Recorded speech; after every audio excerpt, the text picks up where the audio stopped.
faw Toubactu officiel bis ni ki tey daal jàpp leen dootu leen amati benn jaaxle si wàllu info bu gaaw te wóor. salaamaaleykum wa rahmatullahi wa barakaatuhu. ñu ngi leen di nuyu di fàttali ci wàllu taarix ndax taarix dafa am solo trop ci wàllu xew-xew yi amoon ci àddina bi rawatina nag bu fekkee dafa yitteel Sénégal ndax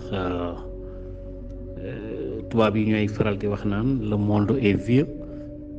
mais l'avenir sort du passé. waaw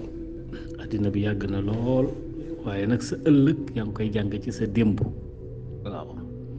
le monde est vieux mais l'avenir sort du passé loolu la yenn xalaatkat yi tubaab yi wax. moo tax tey jii benn fan ci weeru décembre 2023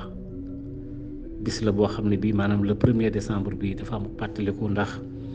le 1er décembre 1944 booba la France ci Caaroy rey ay tirailleurs ay sénégalais ngi ci ay africains yu bare ngi ci mu massacré leen rey leen dóor leen ay bala fetal ban mel ne ay picc yooyu jam rek. loolu mu ngi nekkoon 1er décembre 1944 fii ci Caaroy muy camp Caaroy boobu nga xamee ne fa la massacre bi amee woon ñu rey ci ñu bare ci tirailleurs yi te tirailleurs yi ay africains lañ yu doon jàppale France ci guerre bi ci deuxième guerre mondiale. yàlla dogal itam ay jamono parce que nag li waral ñu fetal leen soldats yi dañu am ay solde yu ñu doon laaj ay pécule ay quelques xaalis yoo xam ne dañ leen ko waroon a jox ca joxuñu leen ko ñu ñëw taxaw di laaj seen ay xàq ak seen yelleef ñu fetal leen ñu dee te ñi ñu fetal ñoo leen doon jàppale moo tax ñu tuddee leen les tirailleurs. man mi am naa ci baay boo xam ne bii demoon na ci deuxième guerre mondiale. waaw kooku ak sama papa ñoo bokk ndey ak baay demoon na deuxième guerre mondiale. moom nag bokkul woon ci tirailleurs yi waaye dem na ca guerre ba yàlla delloosiwaat ko mu dikk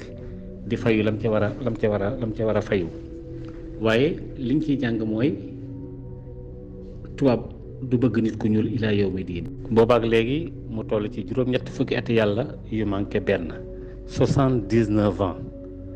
ñu fekk ay doomu aadama yu laaj seen àq nga war leen koo fay ñuy xeexal la ba 1944 ndax deuxième guerre mondiale 39-45 la woon 1939 ba 1945 ñu ñëw fii ci Caaroy ñu fetal ñu faatu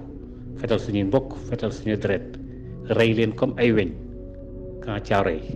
moo tax président Abdou Diouf doon wax naan mën nañoo jéggale ca Gorée la ko waxe woon ca Gorée gi ci ndox mi ci Dakar mën nañoo jéggale te ci njàppum jàmm mi waaye nag mënuñoo fàtte kon nag ñu fàttali ko tey 1er décembre 2023 ak 1er décembre 1944.